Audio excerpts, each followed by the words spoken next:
A continuación se dirige a ustedes el señor presidente de la República de Colombia, doctor Gustavo Petro Urrego.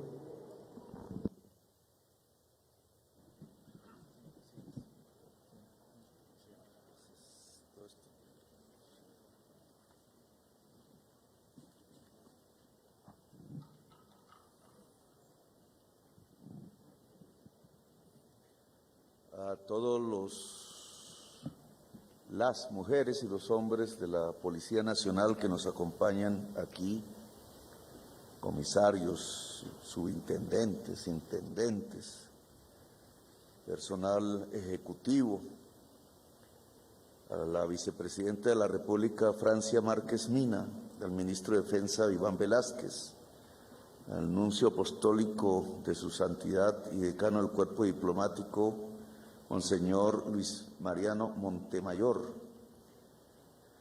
a los altos mandos militares y de la Policía Nacional y sus familias, Mayor General Helder Fernán Giraldo Bonilla, Comandante General de las Fuerzas Militares, y su esposa María Victoria, al Mayor General Luis Mauricio Espina Gutiérrez, Comandante del Ejército Nacional, y su esposa Lorena, al vicealmirante José Joaquín Amezquita García, jefe del Estado Mayor Conjunto de las Fuerzas Militares, al vicealmirante Francisco Hernando Cubides Granados, comandante de la Armada Nacional, y su esposa Lucy, al Mayor General Carlos Córdoba Bendaño, comandante de la Fuerza Aérea Colombiana, al Mayor General Henry Armando Sanabria Celi, director general de la Policía Nacional, y su esposa María Fernanda, al Brigadier General Carlos Fernando Triana Beltrán, director de la Escuela de Cadetes de Policía General Francisco de Paula Santander,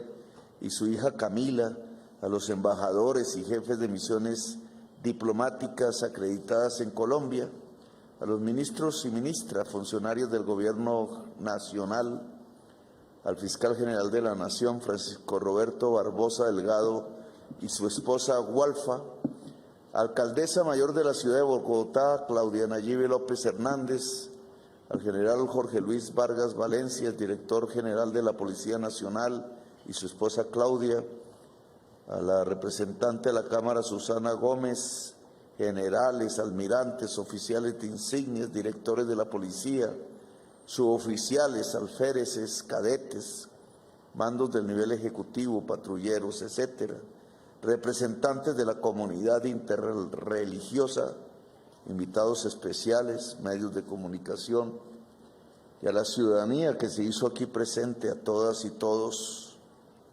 un saludo especial en este acto solemne de transmisión de mando, en el cual quiero expresar algunos conceptos, algunas ideas para la discusión pública y para el análisis de la institución. En campaña electoral se debatió y mucho en foros, en eventos, en debates televisivos, el tema de la seguridad en Colombia y obviamente el de las instituciones que la garantizan.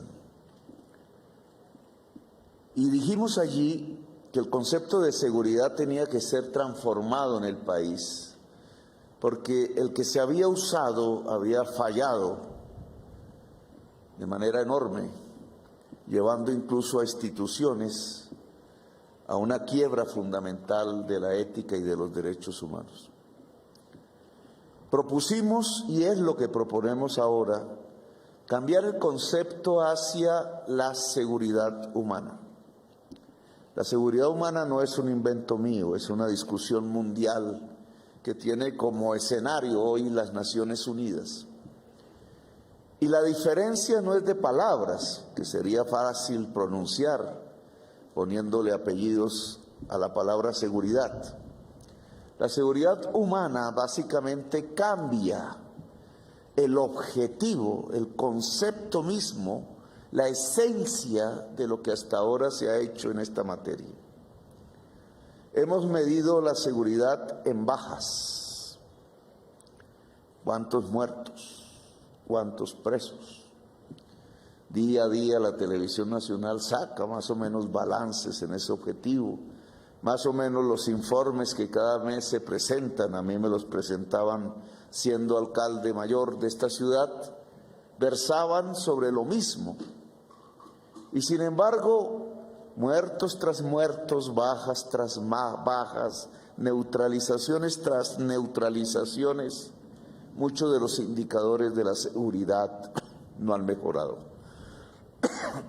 Al contrario, muchas regiones del país hoy están en manos y bajo control de grandes organizaciones multicrimen, es el nombre que le vamos a poner, mafias le diríamos más popularmente, pero esas mafias han cambiado también su connotación, fluyen, se han transformado al paso de los años y de las décadas.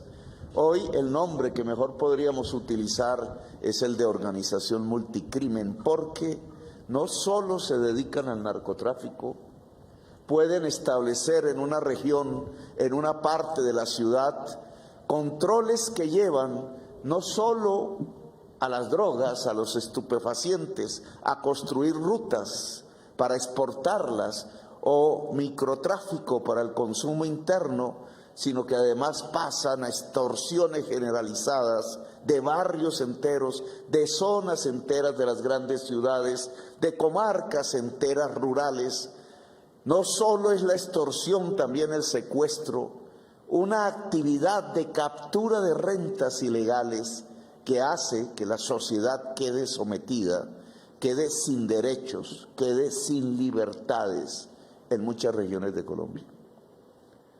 Esos indicadores aparecen allí, esas realidades aparecen allí, el incremento de las masacres, el incremento del asesinato de líderes sociales, el incremento de asesinatos de excombatientes, el incremento incluso del asesinato en general, desde el robo del celular que quizás hace un muchacho simplemente para llevar ese celular a la novia, como descubrimos en esta ciudad, hasta la banda multicrimen, tenemos una realidad en donde la tranquilidad ciudadana en realidad no ha aumentado.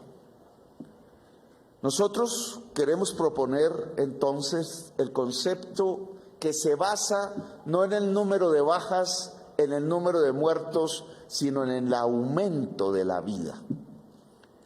Eso es lo que llamamos seguridad humana. Cómo en un territorio concreto, urbano o rural, en una jurisdicción policial en este caso, 34 que hay, lo que aumenta es la vida y no la muerte. Lo que disminuyen son las masacres y lo que se incrementa entonces es el disfrute pleno de la existencia. ¿Cómo disminuyen no solamente los riesgos causados por un ser humano a otro ser humano, sino los riesgos que incluye la naturaleza, producto también de la acción del ser humano? ¿Cómo disminuye el riesgo de inundación o de que alguien muera en una inundación?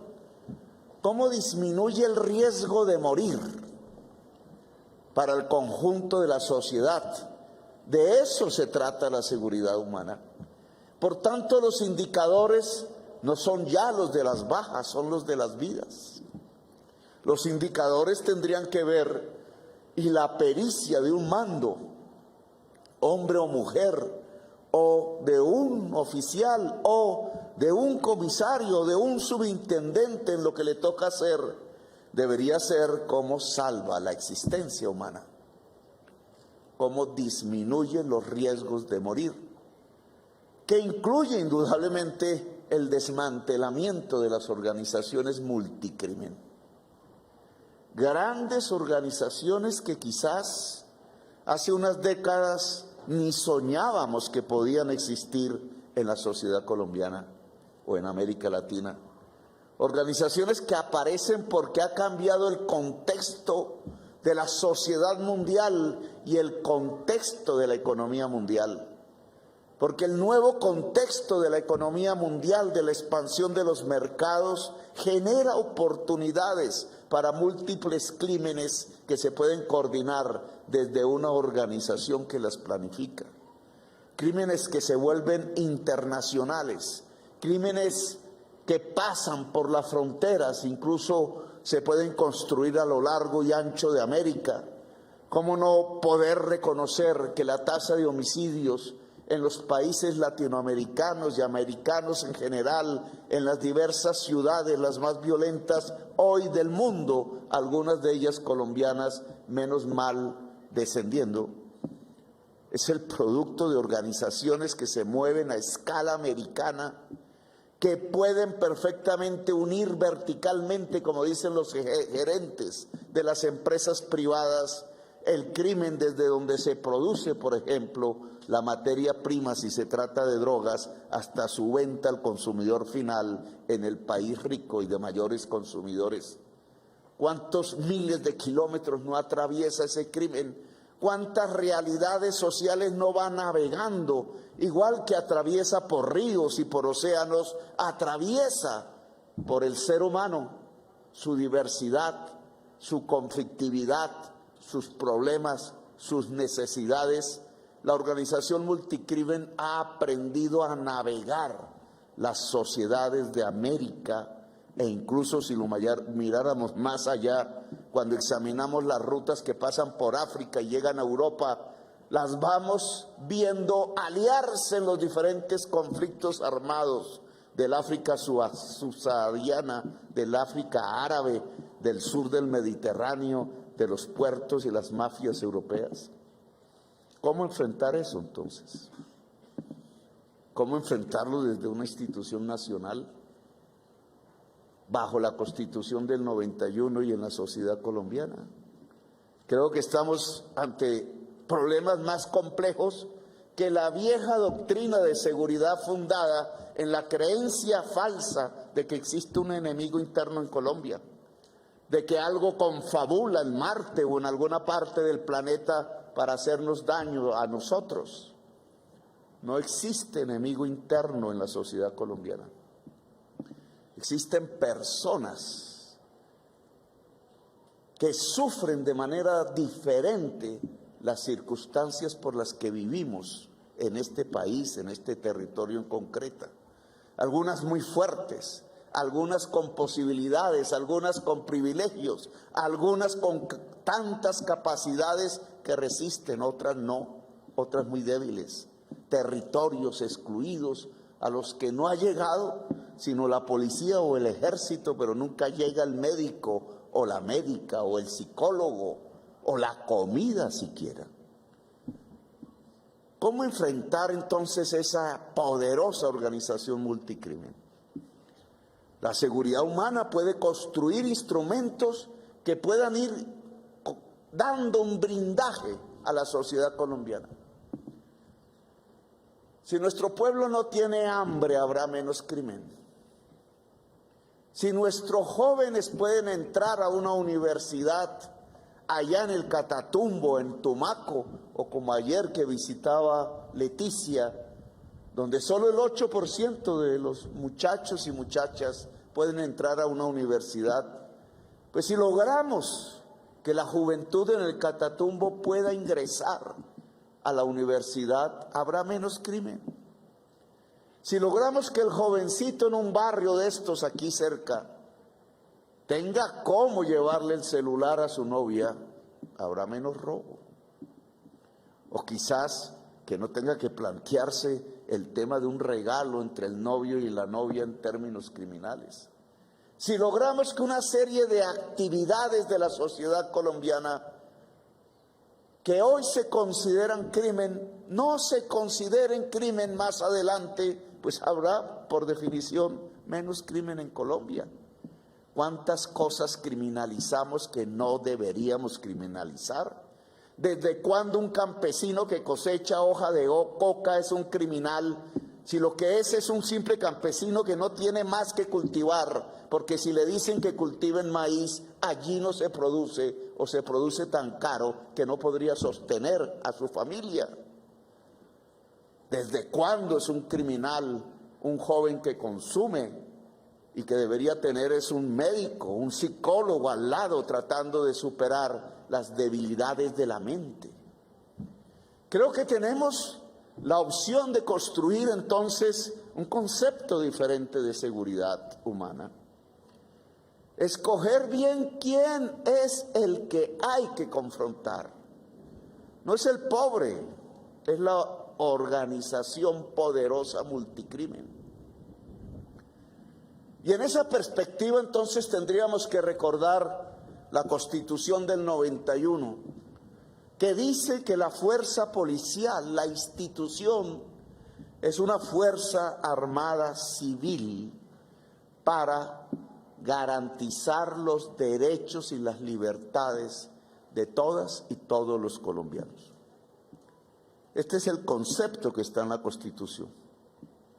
Quizás la historia del país no ha permitido que se pueda concretizar a fondo y profundamente.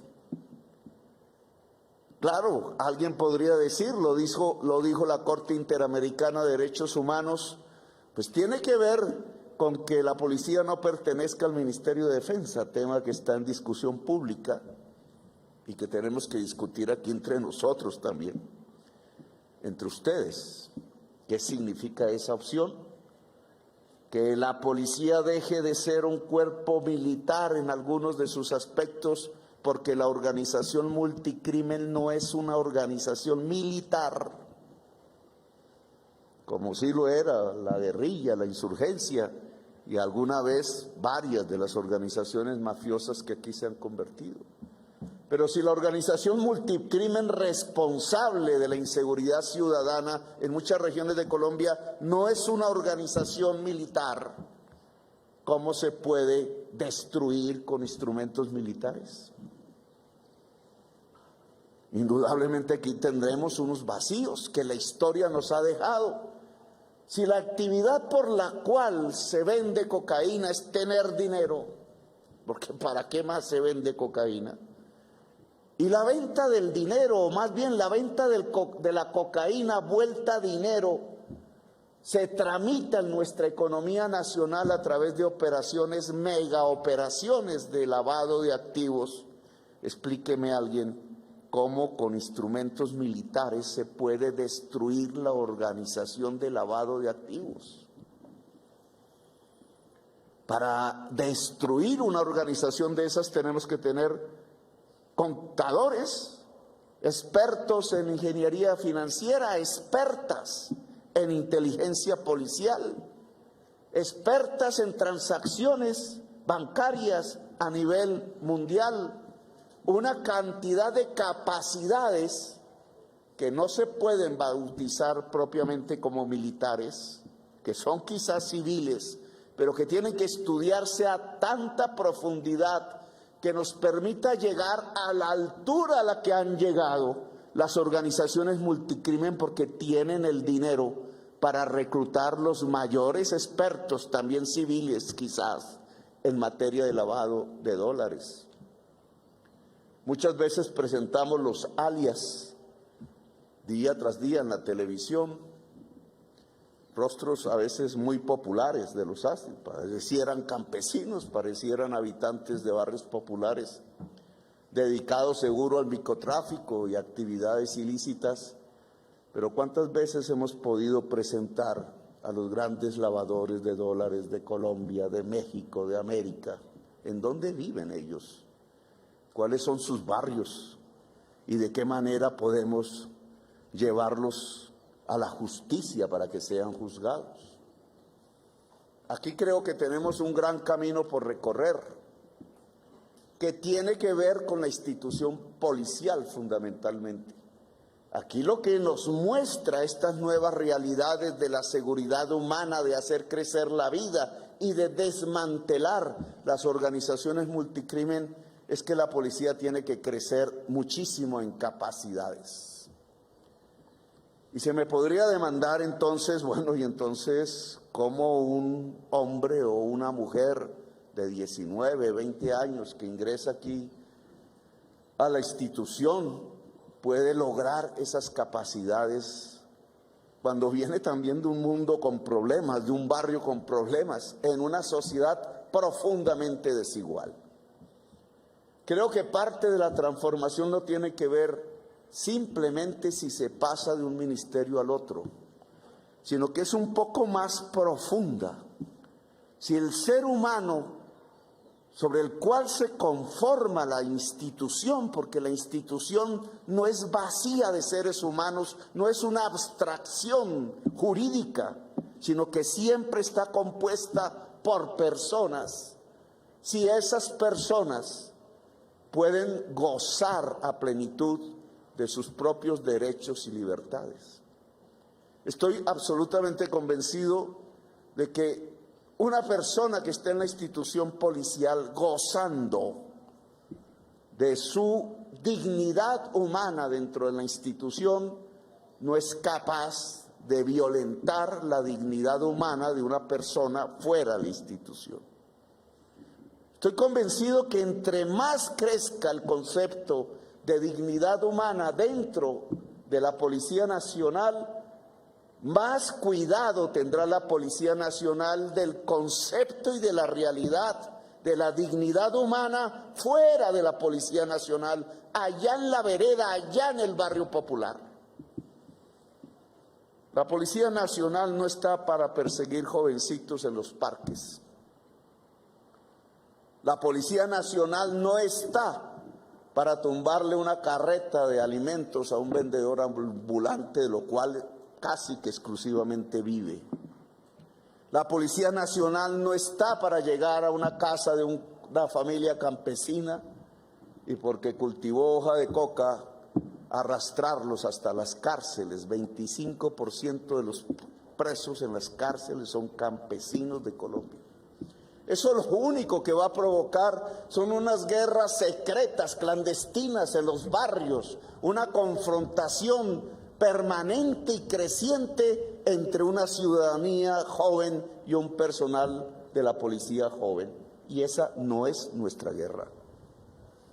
Ahí no es que está Colombia construyéndose, ahí a lo mejor se destruye. Quizás lo que vivimos hace unos meses, que marcó este país política y socialmente, no se debe repetir.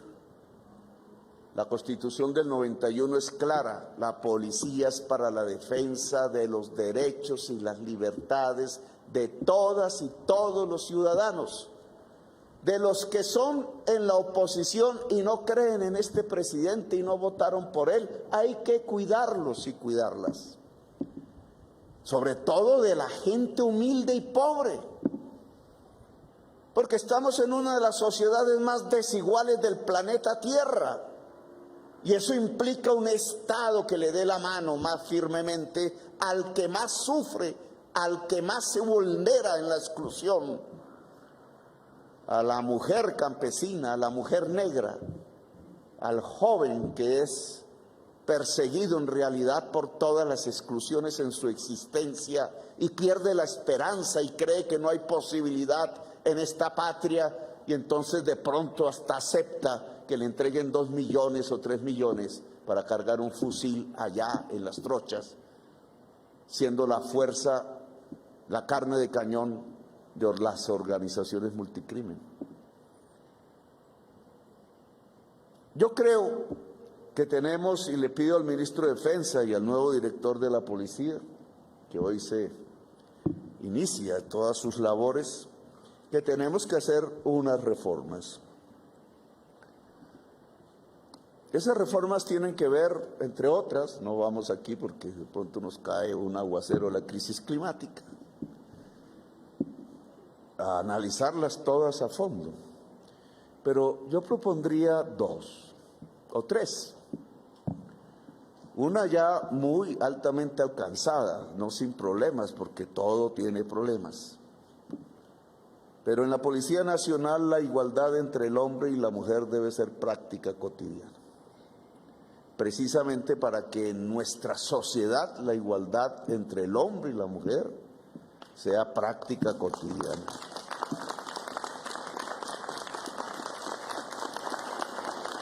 En sociedades que culturalmente han sido machistas desde hace siglos, que nos han educado a los hombres así, a todos, que tenemos esas taras en la cabeza, a veces inconscientemente, tenemos que hacer esfuerzos institucionales para que la mujer pueda llegar a estar en las mismas condiciones que el hombre en cualquier institución, en cualquier parte, incluida la policía. Aquí se han hecho esfuerzos indudables y son visibles. Un desfile de estos hace 20 años quizás no sería así, creo yo. No, ustedes saben más que yo. No sería así. Entonces hay avances que hay que continuar. O sea, el papel de la mujer dentro de la policía tiene que ser fortalecido, protegido, cuidado. Hay que crear mecanismos de denuncias en caso de que existan problemas, irregularidades, para que la mujer sienta aquí en la Policía Nacional, quizás dentro de todo el país, su espacio más seguro. 2, hay un mundo social diferenciado. Uno es el mundo del intendente, del patrullero, que puede llegar a comisario. Uno es ese mundo y otro es el mundo del personal ejecutivo. Este es un tema que no solamente es de la policía. Pero cuando existen dos mundos diferenciados y pasar de un mundo al otro cuesta dinero, puede suceder que entonces la capacidad de mando se deshace, que se cuestiona. Si un comandante come en la misma zona y con los mismos instrumentos y con la misma comida que un patrullero, esto incluso, pues es mejor mando, es más respetado, es más querido, es menos distante que cuando tienes una estación de policía de 300 patrulleros, por poner un ejemplo, y de pronto te llega un subintendente que jamás ha sido patrullero en su existencia y no sabe qué es eso, pero llegas a mandar. Se produce el choque, la debilidad del mando. Por eso a mí me parece que los dos mundos deben unirse. Es decir, que cualquier patrullero pueda ser general de la República simplemente por mérito y no porque tuvo un dinero para hacer el curso. Que lo que cuesta hacer el curso, los diferentes cursos, que yo sé que no tienen matrícula, pero sí se cobra por el uniforme, los sábanas, los pertrechos, pero vale tanto que entonces para una persona humilde es difícil conseguir 10 millones de pesos.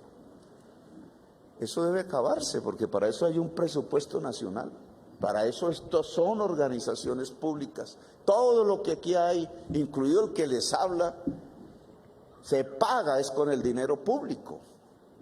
Y en esa medida no tiene por qué haber un cobro para pasar de un mundo al otro. Estudiar en las diferentes escuelas en la Policía Nacional debe ser completamente gratuito para los miembros de la Policía Nacional y es la primera reforma que les propongo. Que lleva un asunto complejo que quiero que se debata. Yo he pedido una consulta con las bases mismas de la policía para que lleguen las opiniones, las propuestas, porque eso lleva necesariamente a que el mundo que llaman en la policía ejecutivo salga del mundo de patrulleros. Es decir, que no se llega a la policía desde fuera de la sociedad por esta puerta, sino por la puerta del patrullaje. Que todo miembro de la policía tenga que pasar por allí y a través del mérito y de estudiar, obviamente, se puede ascender. Eso es un cambio. Es un cambio que tiene sus bemoles, no digo que no, pero que puede garantizar una fortaleza del mando y una mayor unidad en la acción, al final de cuentas, que la policía pueda tomar en diferentes regiones y lugares, que no haya diferenciación social en la policía. Que cualquiera pueda ser general si tiene los méritos. Que no sea la condición económica, yo hablaba en campaña de la política, que esa sí es peor, pero que no sea la condición económica la que le impida a una mujer o a un hombre dentro de la policía hacer, como su vocación le indica, la carrera, quizás hasta el final, hasta la cúpula, hasta que algún día aquí un presidente lo despida en honores, porque ya se acabó su ciclo al frente de la fuerza policial. Y una segunda propuesta, es que al final, y esto tendría que ver más con las fuerzas militares, donde las personas son más transitorias que en la policía, por el tipo de servicio, pero la policía será mejor si sus integrantes todos pueden elevar su nivel de escolaridad. Cuando hablaba de cómo destruir una organización multicrimen dedicada al lavado de activos, donde necesitamos inteligencia financiera para descubrir las transacciones ilícitas, que no son fáciles de descubrir, pues eso implica capacidades profesionales, que son diversas, porque no es lo mismo esas que si se va a enfrentar un problema de bandas en un barrio popular, donde hay que entender la antropología de las juventudes del hoy, por ejemplo, y hay que estudiarlas. A mí me costó trabajo cuando llegaba aquí a la alcaldía descubrir qué dice un mural en una pared, hasta que descubrí qué decía. Pero para eso hay que conocer, hay que saber. Si implementamos un programa donde al máximo posible las personas que entran de patrullera a esta institución pueden empezar acoplando su actividad diaria de trabajo con la educación superior, ojalá en todas las disciplinas, lo cual implica que no solamente se puede estudiar aquí, sino que habría que abrir las puertas de la universidad pública, del SENA, y ampliar estas de las escuelas para lograr un cometido en donde el nivel de escolaridad de la totalidad de la policía crezca. Tendríamos una policía mejor, más capaz. Esas capacidades son fundamentales a la hora de defender los derechos y las libertades de la ciudadanía. Cuando una persona aquí se retire por cualquier razón, queda capacitada en la sociedad colombiana para ejercer su profesión sin decaer. Decía con usted, general, ¿qué pasa con un soldado que sabe manejar un fusil y de pronto sale a la sociedad y ya no es profesional, ya no le dan el salario de la fuerza militar y va a pedir un puesto? ¿Y qué le dicen? Si no es celador de un edificio, no, si acaso, no le dan ningún puesto, porque sabes manejar un fusil. Pues la institución estatal tiene que darle las capacidades a los jóvenes, hombres y mujeres que entran a estas instituciones, que son armadas, que tienen unos conocimientos específicos, pero que no se aplican en la sociedad, las capacidades también para defenderse en la sociedad.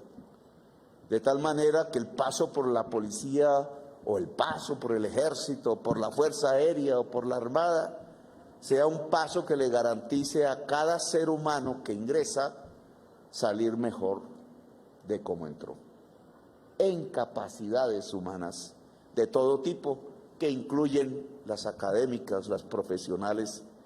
Un cuerpo de policía más profesional, claro que implica unos dineros.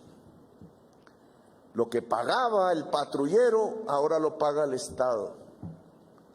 Lo que paga hoy el cadete o el alférez, lo debe pagar el Estado. La educación que habría que encontrar incluso fuera de estas instituciones, la tiene que pagar el Estado. Y entonces en volumen, ¿cuánto es? Y llegamos a la práctica de todo gobernante, ¿qué es lo prioritario? Porque ese dinero puede que esté, pero se gasta en otras cosas. Puede que esté dentro de la policía y se gasta en otras cosas. Puede que esté dentro de las fuerzas militares y se gasta en otras cosas. Puede que esté dentro del Estado y se gasta en otras cosas. Pues yo lo que les propongo es que todo gasto en el ser humano es prioritario. Las cosas pueden esperar, los seres humanos no. Es más importante la mujer y el hombre que tiene el fusil que el fusil, siempre y en todo lugar.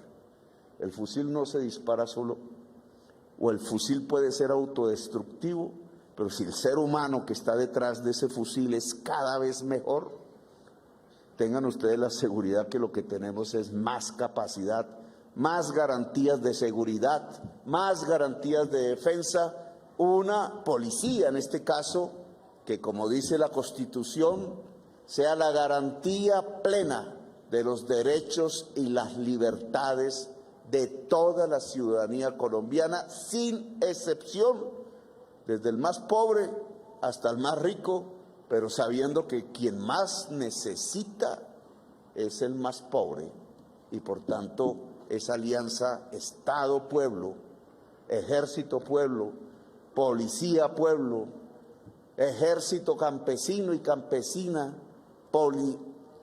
Policía joven del barrio popular, es fundamental establecerla si queremos una mejor democracia, más estabilidad, más tranquilidad, un desarrollo que ojalá alcance a toda la sociedad colombiana para que este país sea mucho más grande de lo que es. Gracias por haberme escuchado, me alargué un poco. Felicitaciones y un aplauso a ustedes, muchachos y muchachas de la Policía Nacional. Gracias, muy amables.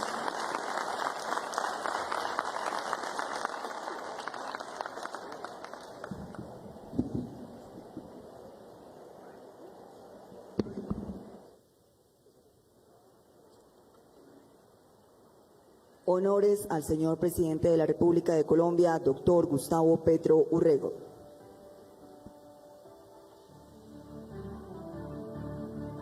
Destacamento, atención, FIR,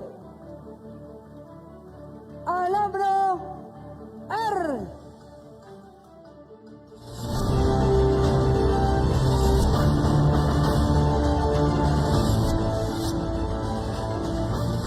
Ceremonia de reconocimiento del señor Mayor General Henry Armando Sanabria Celi como Director General de la Policía Nacional.